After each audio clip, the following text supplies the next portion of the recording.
All right. First, let's do some reviewing here on the board.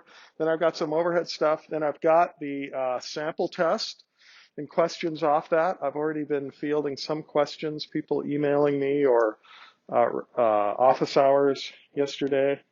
So we can do that. I'll put up the sample test here on the overhead and field whatever questions you have. And I'll try to anticipate some of the questions that have arisen in previous semesters. So I think we'll go there. So here's the 4 reactions, right? SN2, SN1, E2, E1, and there are hallmarks for each one of those. Maybe we could review that. So for SN2, what? Primary, secondary, and what are we referring to there? The nature of the alkyl halide leaving group, right? And what type of thing here? Charged nucleophile. Okay, so include the charge there when you think about SN2. What about SN1? Well, it switches over here. Tertiary, secondary are better, and the nucleophile is neutral. It still has a lone pair, but it's neutral. So that should kind of trigger, your thinking about examining the structures, keeping track of their activity. E2, secondary, tertiary, and even primary. But here it's with a strong base. So yeah, switch it over to call that reagent a base now, because that's what the elimination is doing. It's grabbing a proton, right? And that happens faster from tertiary or secondary positions, but T-butoxide can even do it with primary. And then E1, tertiary, secondary, but let's say non-nucleophile, okay? Or very weak nucleophile. And remember, that's kind of a nuisance reaction. It's often mixed in with SN1. We don't want that result. If we want to do an elimination, we'll use T-butoxide and just get it over with. Okay, it's done in minutes instead of hours or days with E1 with a non-nucleophilic thing. So that's kind of the rundown, I think, of just the basics to keep track of it. But let's do some reactions now. So sodium cyanide with this bromide. What type of reaction? And what's the product? You got to help me out here. Just shout it out if you see it right away. SN2, yep. And it'll be with the cyanide on there. Everybody okay with that product? Yep, thumbs up, okay. How about acetylene anion with this bromide? What type of reaction will that be now? I said it, right? It's the anion. The potassium here. Don't be fooled by the metals, okay? This is plus here and minus on the acetylene. So what? It's a charged nucleophile. And it is small. That's another hallmark of these nucleophiles, small, okay? Because it's got to hit the back of that orbital, right? So what do you say here? What type of reaction for the second one? SN2 still, yep. And the acetylene goes on there. We make that bond right there, right? That product. Okay, what about sodium hydroxide? Again, that's small, but it is quite basic. But it is primary. So what do you say there? SN2, hopefully you said. Okay, yeah, that can still do SN2. And so these smaller alkoxides, hydroxide, methoxide, ethoxide with primary, will always do SN2. In fact, it's secondary. Most of the smaller alkoxides, even though they're on the basic side, will still do that. Yeah, you might see some E2 elimination mixed in there, but I think we're good to that point. And here is a secondary. Let's see, we've got a chloride here with a stereocenter. Let's see, what is that? I think that's S, right? So we need to worry about inversion of the stereochemistry, backside attack. So same thing with hydroxide here. Oh no, I just said it. That'll still be what? What type of reaction was that? SN2, okay. With inversion, this is now the R product, okay. And let's see, methoxide, same thing.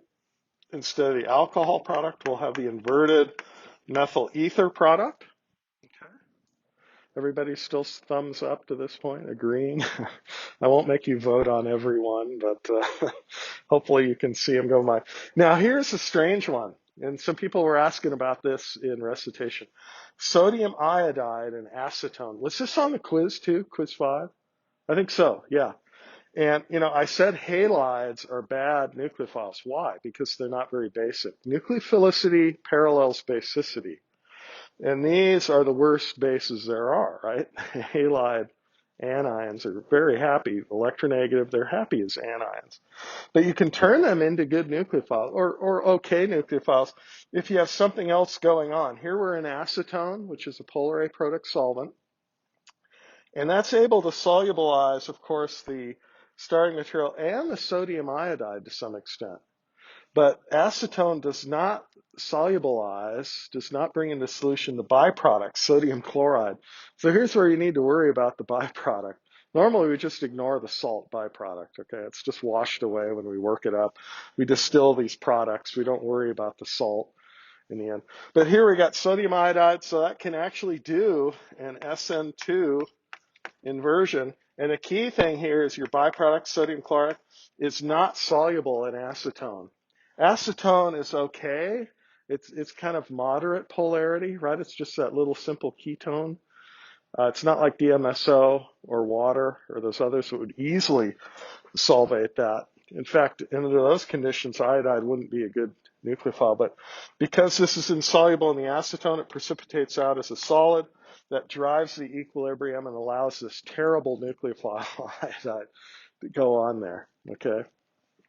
So that's kind of a extra thing to remember. It's called the Finkelstein reaction. A German chemist identified that years ago, and it's become an easy way to make alkyl iodides, okay, using this selective precipitation.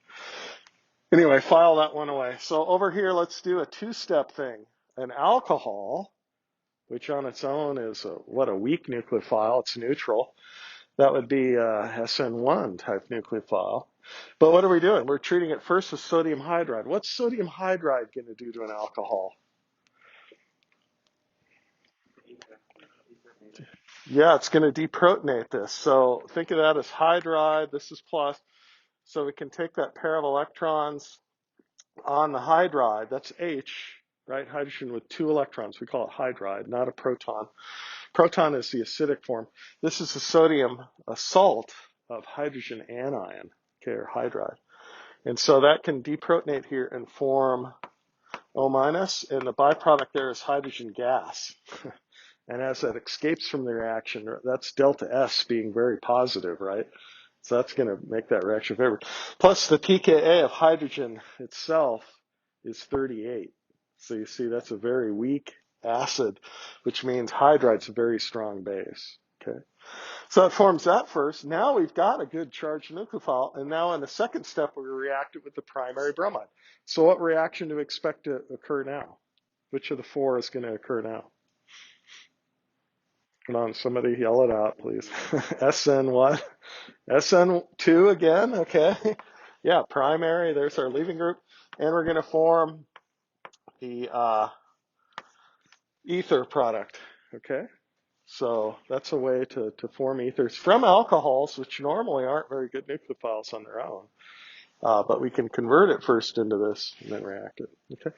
By the way, that's how we form these kind of things a lot. We'll say a lot more on alcohols coming up in Chapter 9, of course. But that's combining the idea of the acid-base chemistry, the strong base here reacting with the weak acid first to form the alkoxide nucleophile, and then dumping that in the next reaction. So, okay, what about this one? Tertiary bromide with methanol. What type of reaction are we going to affect here? Think about it. If you got an idea, just yell it out. SN1, yeah. So why do you say that? Because it is tertiary. We can ionize via the carbocation. I was just talking to someone how they felt that the mechanisms were a unifying concept and really helping them out.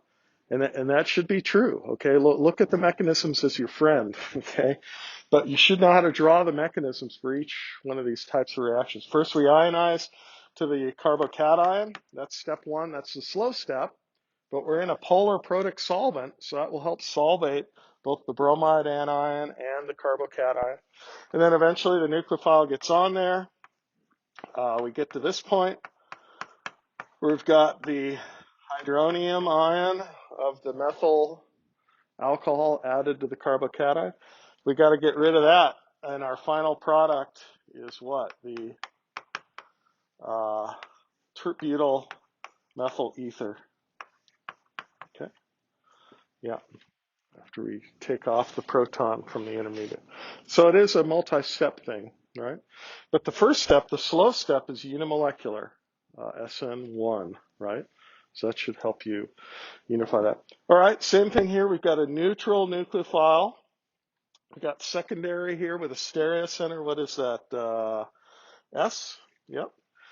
So, yeah, and with this neutral nucleophile, it's not charged, so it can't do the direct backside bimolecular action. It's going to wait and ionize. And notice when that ionizes, what happens to your stereocenter? Your chirality, it goes away. Okay. Your intermediate carbocation is flat now, trigonoplanar. So that stereocenter S is no more. Okay. So now your acetic acid can attack from the top or the bottom. And then what do you get? And I'll leave out the proton removal step. This is the acetate ester. And that stereocenter now is plus minus or R and S or DL. DL refers to dextrorotatory and levorotatory enantiomers both being there. You can't tell which is which. You could designate that however, but make sure you don't show clean inversion or retention of that stereocenter. It's been racemized now, right? Because it went through a planar achiral intermediate. The probability of attack now, mechanistically, can occur from either the top or the bottom. So your stereocenter went away. So there's some consequences to that. Okay. Questions on these? Okay, let's put some more up here. Go through some more. And let's see. How about some elimination reactions? So here we go. Hydroxide with a primary even. How about tertiary bromide with the neutral form of that tert-butyl alcohol? Might be a different outcome. How about this one? Primary chloride, water. And how about this one? Bromide up, methyl group back, methyl group up, hydrogen back with TB-toxide. Let's see if we can do these. So we got TB-toxide showing up, and that's your hallmark what? If it's the alkoxide, O- form, TB-toxide, you're always thinking what reaction right away? Your default thinking should always be what? E2, yeah, okay. With all substrates, even primary, because it is so bulky and it's so basic, right? So what do we get here? Oh, we got a choice, so we can remove the proton on the right here at the methyl or on the left at the methylene. What do you say? We're going to remove it. Which side? Who says the methylene side? Okay, there was a consensus there, I think. And yeah, we're going to form the more substitute alkene. That's Zaitsev's rule. And in this case, we have a choice between cis and trans. We should always form the trans one, being more stable than the cis. There might be a little bit of the cis, but don't do the elimination over here. Okay, that's the less substituted alkene. So you do have a choice sometimes. Here, it's not so much of a choice. There's only one type of beta hydrogen. And even with a primary TB-toxide, we'll do the elimination. So what will we get there? Yeah, we will get the isomeric 1-butene product instead, okay? Because that's the only place. It's a bimolecular reaction. Happens all at once. You can do the mechanism here real quick. You do that. And remember, E2, we should always think about the hydrogen and the leaving group being anti-staggered to each other, 180 degrees to each other. And these acyclic ones can easily achieve that, okay? The cyclic ones are the ones we need to worry about sometimes. The stereochemistry can be an issue. But here's a switch in the reagent, right? Tert-butyl alcohol. This is a neutral, hindered alcohol now with a tertiary bromide. So what type of reaction now? Is this still E2? No, it's not a strong base, not charged. So what do you think is going to result here? Go ahead. Which one? SN1 and probably what? E1. Yeah. So I'd say a mixture. In fact, I think at room temperature even, that is the major one because this is more hindered. But you've got this carbocation right here as the intermediate, and then the bulky alcohol that's neutral has to attack there or remove a hydrogen on the side here. But yeah, let's say either one of these could be a possible product. Okay. Yeah, and there's, the mixture idea. I think I mentioned in class at higher temperatures, E1 can actually start to be more favored. Did I give you some a yield there? I think one went up to like 80% if we heated it up with a neutral nucleophile if it was tertiary. But this one at room temperature, I think, is the major one. All right, what about a primary halide with a neutral nucleophile? What's this reaction?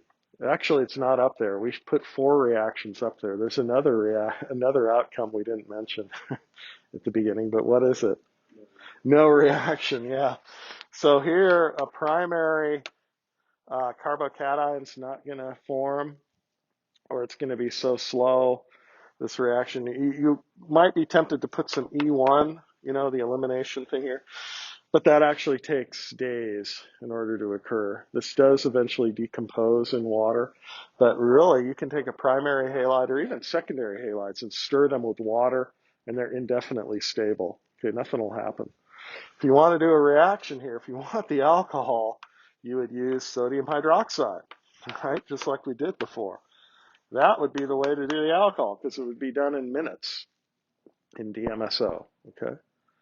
But that's a different reaction. This is now what, SN2, not this non-reactive, no reaction SN1 with a primary, okay? Not a good combination. How about this one? TV oxide, yeah, we're back to our E2 champ here, right? And we've got a methyl here. We've got a tertiary bromide. We've got beta proton we can pull there. And we've got a beta proton over here. And notice that beta proton is trans to that leaving group. Now, why am I pointing that out? Because on a ring, that's what you need, okay? You need the leaving group and the proton that you're going to pull. They need to be across from each other, 180 degrees. Or what did we say on a ring here? Cyclohexane coaxial, right? They need to both be in the axial position. And you can get that from this. We'll draw the conformation here. So what would be the expected product here? And it is the Markovnik, or the Zaitsev product, right? This would be a tetrasubstituted alkene product. That's the major one. If we pulled this proton over here, you could do the elimination right there, but that would be a minor product, right? That would be a trisubstituted alkene. So hopefully you can see that this is the major one because it's the fully substituted, tetrasubstituted. It has 4 sp3 hybridized carbons on this alkene, which is stabilized. What would the conformation of this thing look like? Well, we'd have to have the bromide in an up position. Yeah, so there's that methyl equatorial, the bromide axial, and let's see, yeah, there's this methyl, which is equatorial. Oh, and there's the hydrogen down in the back, sorry, is this one. It's axial also. You see they're trans to each other on the ring. And so I think you can see the mechanism here is such that as these electrons are liberated here in the back, they fill right into the sigma star, which is right here, right? And that's your empty orbital that these electrons, each line needs 2 electrons, right? Those electrons are flowing into that empty orbital to make the pi bond that engenders the 2 electrons in the pi bond right there. And we can look at this, with the models a little more clearly. Here's our bromide, right? Here's our base. And if we grab that proton back there, these electrons can flow in, and that can come off. Okay, so the base, yeah, has to have a pair of electrons. That's the black line there in the ball here. And yeah, right there would be the one that's more stable, because this group over here is a methyl also. Okay, the minor one would be right here. Okay, and that's a methylene carbon, the one in the front here. It's also down axial. But by Zaitsev's rule, we want to pull that one. Why? Because we've got a methyl back here, and that gives us the tetra substituted. Okay, so that one's a little trickier. So for the cyclic ones, look for, the hydrogen and the leaving group, both axial. Hydrogen and the leaving group. I think that's a corollary, I'd say, to that rule, that the better arrangement for the E2 being anti here. Okay, on a ring, we're looking at those axial equatorial positions. Questions on that one? Yeah, there's a couple questions, I think, on the sample test that relate to that as well. Let's see, were there any others we wanted to do here on my chart? Yeah, I've got a couple more. Okay. Yeah, we can still do a couple here. Yeah, we will get to the overheads in a second. I think just doing enough problems is, the better practice here, better use of our time. So here's another secondary chiral bromide. And then we've got, that's kind of a complex looking reagent. Let's see. Oh, it's that thioacetate reagent. Okay. And then let's do TB-toxide again. And let's do methanol. And how about this one? Yeah, here we got this. How about methanol again? And how about azide? Sodium azide. Yep. Okay. How about those reactions? So the thioacetate is a charged reagent. It's a relatively weak base. It's in that 5 to 15 pK range. Carboxylic acids are pK of 5. They're on the low end of that, so they're non-basic, similar to this. Sulfur is a very good nucleophile. It's a bigger atom, more polarizable than oxygen. And so our backside displacement there will give us the thioacetate ester product. Okay? And we could throw some new nucleophiles at you.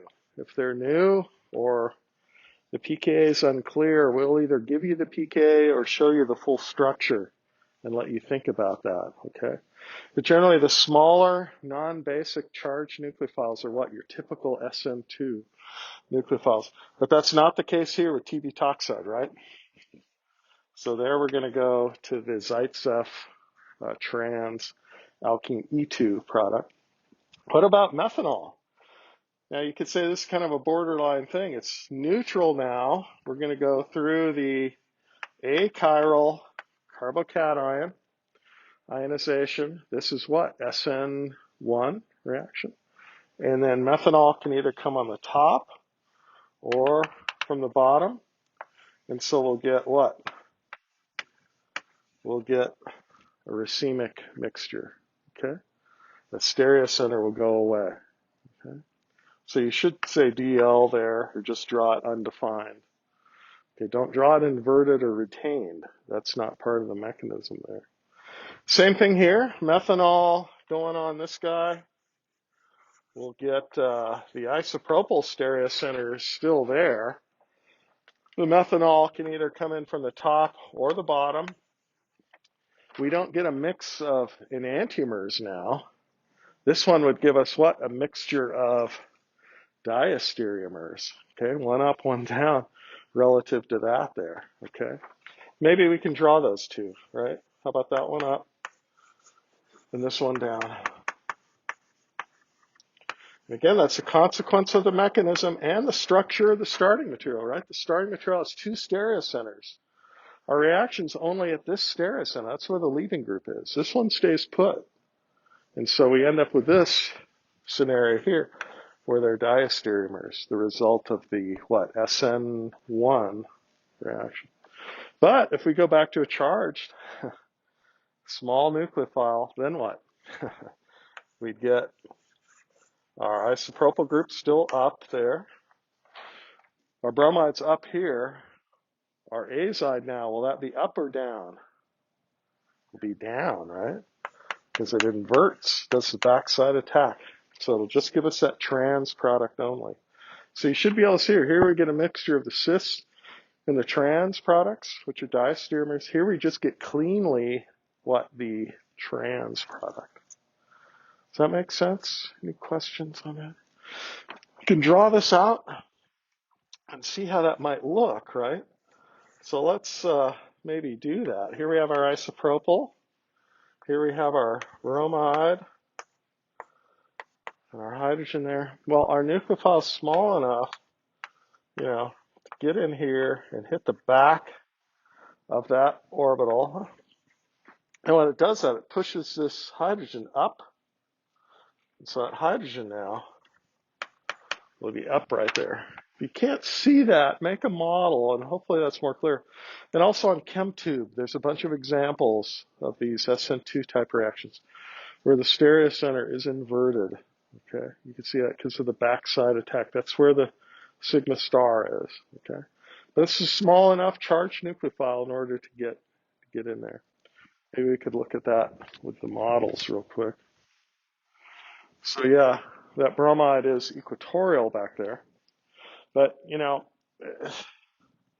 so here's where the isopropyl would be, where my hand is. So how does that bromide get in there? Well, it hits the back of that orbital right there. By doing that, you see it pushes that hydrogen up. And then, yeah, I need to have another model there to show that. But yeah, that's the back of that orbital with that as the leaving group. Okay. Hopefully that makes some sense. Come up and inspect these if you want afterwards. Okay, let's go to the overhead here, Jeshurun, and go through a couple things and then the sample test. So here's the chart, I think, that summarizes everything in your book, and that's fine. That's what we've been talking about here, these conditions and the typical types of, well, no, this breaks it out to the type of halide, and then what a strong nucleophile, charged nucleophile will do, SN2, that's what we've been talking about. But if that's secondary, also SN2, okay? If it becomes more basic, then we have more E2, okay? So you can break it out there and go through those same conditions we talked about. Here's my chart, which is probably more extensive, maybe more confusing. It's in a decision format here, so you start with an alkyl halide. It's got to be sp3 hybridized, not sp2, not vinyl or aryl, no reaction there. We talked about why there. If it's a charged, weak base, strong nucleophile, yeah, like acetate, SN2 is your dominant thing. SN1 will start to occur if it's tertiary, though, okay? And I think we showed that with acetate early on with tert-butyl bromide. If it's a strong base, weak nucleophile, like TB-toxide, there you are. Everything's E2, okay? If it's a strong base, strong nucleophile, like methoxide or ethoxide. Again, that's the basic side there. But those are smaller, so they're pretty good nucleophiles, right? SN2 mainly with primary and secondary. Tertiary, though, will start to do E2. Okay, so you can draw some more reagents here, to help yourself keep track of it, and draw some examples for each one of these boxes. That's a good way to review, I think. If it's not a base or a nucleophile, okay, with water that's neutral, no reaction, primary, very slow SN1 for secondary. Tertiary, yeah, you'll get SN1, but a lot of E1 starting to show up. And if it's not nucleophilic at all, like acetone or toluene or just a solvent, it'll be no reaction or eventually just decompose via the E1 pathway. Okay, so I think everything's on that chart. Now let me give you some real numbers. Kind of lacking on this. I try to give you some yields from time to time or some relative rates. Your book doesn't do a good job of that. I apologize. I've pulled some out over the years from the advanced book, and this gives you some real numbers here. So these are the relative rates following the kinetics of these reactions. Methyl, primary, secondary, tertiary, again with the Finkelstein reaction, lithium iodide and acetone. The byproduct here, lithium bromide, is not soluble in the acetone.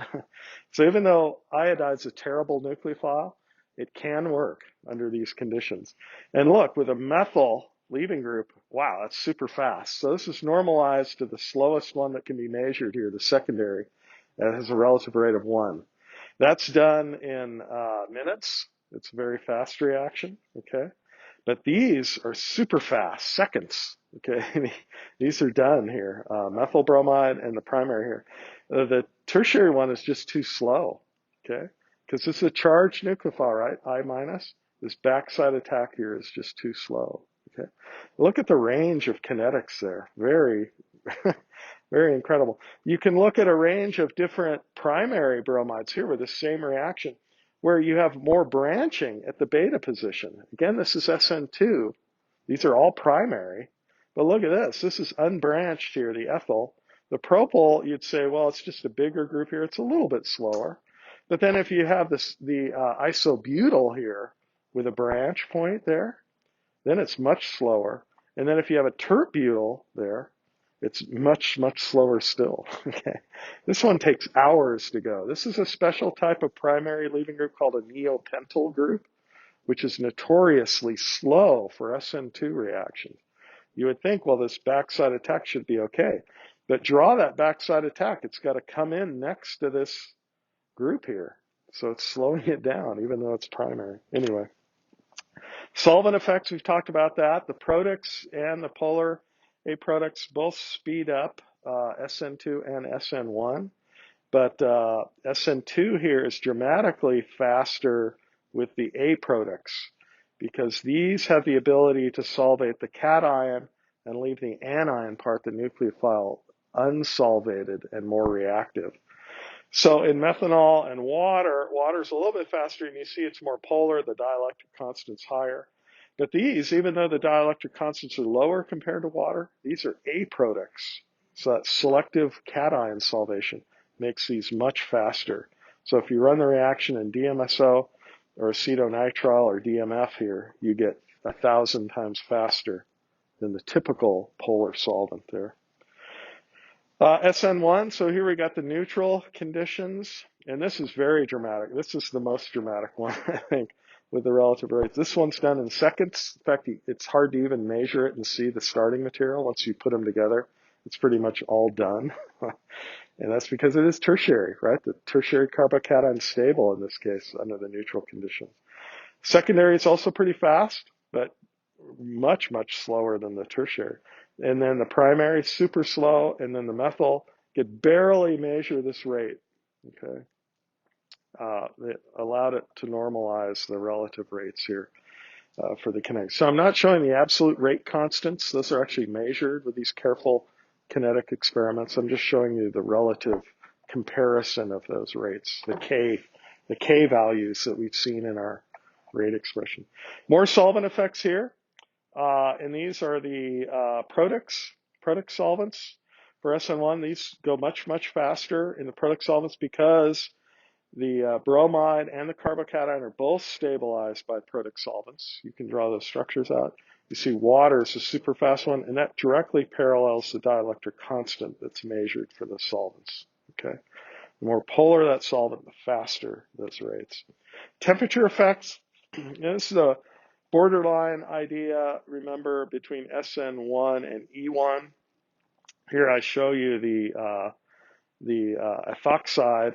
This is a strong base one with a tertiary. It's almost all E1 in this case, okay? That backside attack on tertiary is slow, so it will give the Zaitsev product here 99%. But if we do this at room temperature with the neutral solvent, just ethanol, we get mainly SN1. That's what we taught you before in chapter 7, right? And here's E1 at the higher temperature, and some numbers there for you. 80% for the E1 in this case. Okay, I think that's good there. Let's switch over to the sample test. If you don't have any questions on that, let's see. Do I have it? Yeah. Okay. Is that showing up okay? It's kind of small there, sorry. Make sure you pull up this document on Learning Suite. I know a lot of you are already looking at it. I'll go through and kind of point out some things now.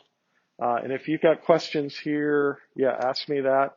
Or when you're watching the video, email me with questions. And of course, we have office hours and recitation next Tuesday. So if you're planning on taking it Tuesday, you'll still have time to come in and get help. But don't forget, we're also starting Chapter 9, the new material, on Monday. So hopefully you'll have a little time to glance at that chapter. Sorry, it's just the nature of the chapters and how they fall there. We've got to start that new chapter while test 1 is still being offered. Okay, so let's look through this, see what you want to look at. So some definitions, what's a nucleophile, what's an enantiomer, stereoisomers that are chiral and non-superimposable mirror images, and some other definitions there you should be fully aware of, right? Diastereomers, meso compounds, achiral compounds. That comes out of what? Chapter 5, going back to that. And now we're connecting those ideas, those concepts, with the reactivity. So that's the new thing, I think, in chapters 7 and 8 there. But plane polarized light, you should know something about, the optical rotation, whether it rotates to the left or to the right, and the percent optical purity, comparing the optical rotation of the pure enantiomer versus a racemic mixture, or some sort of a non-pure mixture there. We talked about the enantiomeric excess. We talked about Gibbs free energy and the different factors of that. Gibbs free energy is negative. That's exothermic. Yeah, that kind of stuff. Here we are getting right into reactions, the types of reactions. Those were summarized also early on in chapter 6, I think. So here we're looking at substitutions and eliminations for these reactions, right? And let's see. Yeah, there's a racemic definition there, 50-50 mixture of enantiomer. Some naming, not a lot of naming, but know how to do the IUPAC naming there. And make sure you include the stereocenters as part of your name. If it's multiple choice, it'll be right in there. Make sure you check all of them to make sure you got the right numbering and the right RNS there. What's chiral, what's achiral? Let's look, the chiral compound. That's achiral. That's not a stereocenter. That's a meso compound. C, that's achiral. D is achiral, mirror plane right there. But there's no mirror plane here, right? So I think that's the SS enantiomer there, where they're trans and to each other. But yeah, that one's a little bit tricky there. Hammond postulate. So this comes up sometime. And we can talk about this specifically. We've only mentioned the one where if it's a endothermic step going up to an unstable carbocation, say with an SN1 type of reaction, that transition state then reflects the character of the carbocation intermediate because that's closer in position to it. If it's an exothermic step here, look, the transition state is closer in nature to the starting material, okay? So that's just the opposite of how we mentioned it in class. The book discusses these two scenarios, though. If it's an endothermic step, the energy here, the intermediate, would be much higher. And there, the transition state's closer, and more of that nature of the carbocation is borne out in the transition state. So that's what it's. Hammond postulate just says things that are close together on their reaction profile reflect each other. Okay, have similar character. That's all it means. But you can state it different ways, and hopefully that'll be okay. We can draw little transition states of the different reactions. So this one, as it's drawn here, is just ionizing to go to the carbocation, and I'm reminding you that's a slow step. And so what? That's the rate determining step for SN1. Okay? Yeah, it could be the same for E1, but that's not one of the choices there, right? But you can rule out the other ones there. Rate expressions, know what the basic expressions there are for E2. Bimolecular ones, you need the two things there. So that would be similar for SN2 also. Okay. And faster rates, I just showed you some of the numbers on things like that. Zaitsev's rule, yeah. DBU, that position of protonation is, yeah, see. Oh, this one here, 19. Somebody said, well, you didn't have us memorize all these pKa's. How do we know which is the strongest base? Okay, well, look at, I'm trying to force you to think about the structures, okay? And what if you have a negative charge on oxygen, that's electronegative, right? And here, negative charge on oxygen. And look, negative charge on fluoride. And that's the most electronegative atom. So that's what going to be the weakest base, choice-wise here, right? And now we have a negative charge on a less electronegative atom, the nitrogen. Yeah, that's going to make that a much stronger base.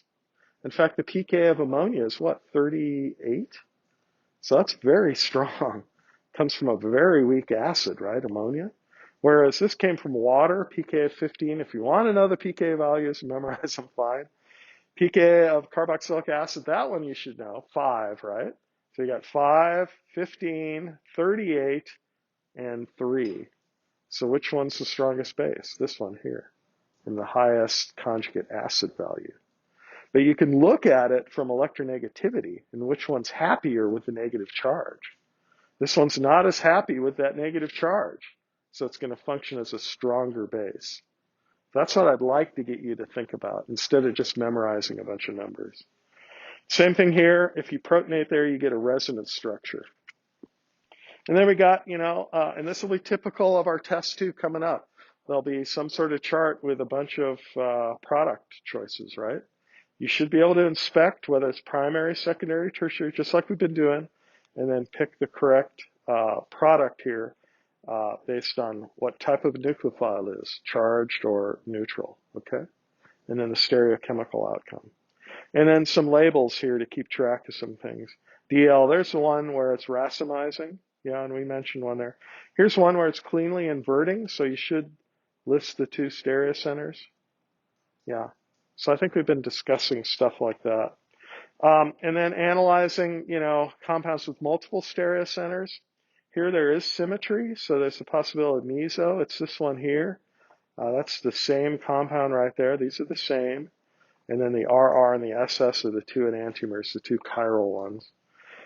Similar analysis here, but these are all chiral because chloride and bromide are not symmetric, right? So here you had two chlorides, so there you had the symmetry in there. So that goes back to chapter 5.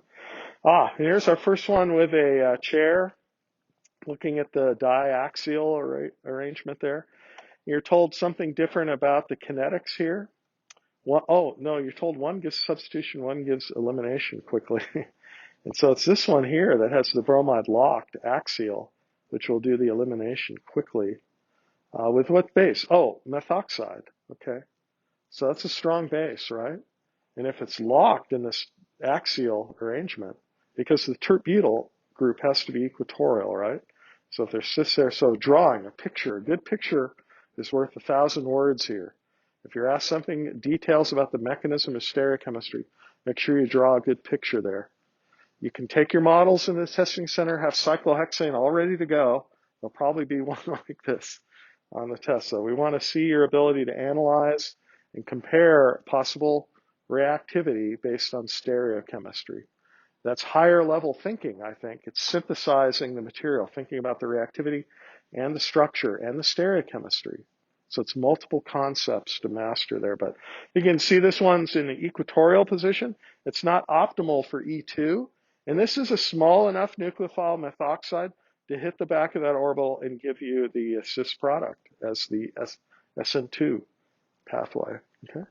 This one's exclusively E2, you're told. And this one here gives mainly SN2. Anyway, yeah. Questions on that one? That should be okay.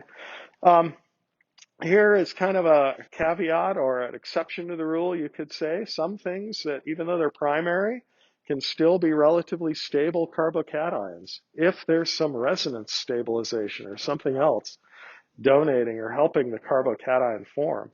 In this case, if you have an oxygen nearby, you've got resonance stabilization there. So you were told one of these was very fast and this one gave no reaction with water. And so you had to analyze this and point out this one had resonance stabilization. Okay. And again, draw some nice pictures, the rest of the mechanism, and that'll help you get full credit there. This is probably the toughest one on this exam. We did give this on an actual exam. This is a very hard problem, I'd say. Don't worry, not all the problems on our exam will be of this level, but there could be, you know, one or two that's harder this way. You're given the products here, and so you just have to come up with a pathway that leads to those products. So it's a mechanism that we haven't covered that you can think about this. Hydroxide can deprotonate a thiol. The thiol pK is actually 10. So that's favorable to form S- here. And then you're forming a ring here, and why not add to this alkene? That's where you need to form that bond right there. And then you form an anion next door to the cyanide. Now the cyanide, by resonance, can stabilize that anion. So it's an intermediate anion there. And then that functions as what? An charged nucleophile to open up the epoxide. Okay? So that's like an SN2 reaction. It does invert that stereocenter there. And you get the two different products, whether the thiol adds on the top of the alkene or from the bottom. Okay? So this requires a little more analysis. Use your scratch paper with these type of products. Experiment with it. Try different things and make sure what you're coming up with, you know, answers the question fully. Here you had to come up with a mechanism that could account for both of these two products, A and B. But pushing electrons makes sense if you get started right using acid-base ideas. And then what nucleophiles? A thiol nucleophile, and then the cyanide nucleophile to open up the epoxide. Okay? So experiment with it, try a couple things, and apply the principles the best you can to a harder problem like that. Again, we're not giving you a ton of problems like that. I hope they don't all appear like that. Okay? But struggle through that one. Try it on your own. See if you can reproduce it. And that kind of gives you an idea of how you can bring together multiple ideas here. Same thing here with this one. What do we have? This is just drawing out the two mechanistic pathways leading to the SN1 product and the E1 product here. So yeah, the carbocation's the key thing there. And then the attack, and then loss of the proton there. So I view that as an easier one. Those are the standard mechanisms we expect you to know, okay? And there might be ones like that. This one here is a little bit trickier because it's got this norbornene skeleton, this bicyclic bridge thing here with the tertiary bromide at the bridgehead position. Now that's locked to be kind of in a pseudo-equatorial position. It's not anti to any of the beta hydrogens. So that's why this one is so slow, okay? This one reacts fast because, you know, you got 9 hydrogens that can all get anti to that bromide. This is okay for the elimination. And also here, the elimination, if you do eliminate here, look, that puts the alkene at a bridgehead position. If you make a model of that, it can't get flat. You can't get the alkene overlap there. So this is actually a very slow E2 elimination. Eventually it will eliminate. It'll actually rearrange to give a different type of product here. But the sigma star, I would say, is unavailable. It's in the interior of this polycyclic structure. Whereas this one's readily available, the sigma star. Okay. So there's an analysis based on the stereochemistry. But yeah, it's kind of implied. One will react faster than the other, and you explain why. Okay, the one does. I think we're about out of time. The worksheets are also here. These are harder problems. These numerical problems, I'm not putting those on our test. I like to show you how some of these can be solved, though. Don't worry about that. Especially this one, the delta G thing with the log K expression. We're not having any numerical things like that. But certainly all these structural ones and the conceptual ideas are a little bit harder here on some of these worksheets. You can work those and ask us about those, and we can help you out. So very good. Hopefully this review was useful for you today. But contact us if you have further questions, and we've got some things coming up. So good luck.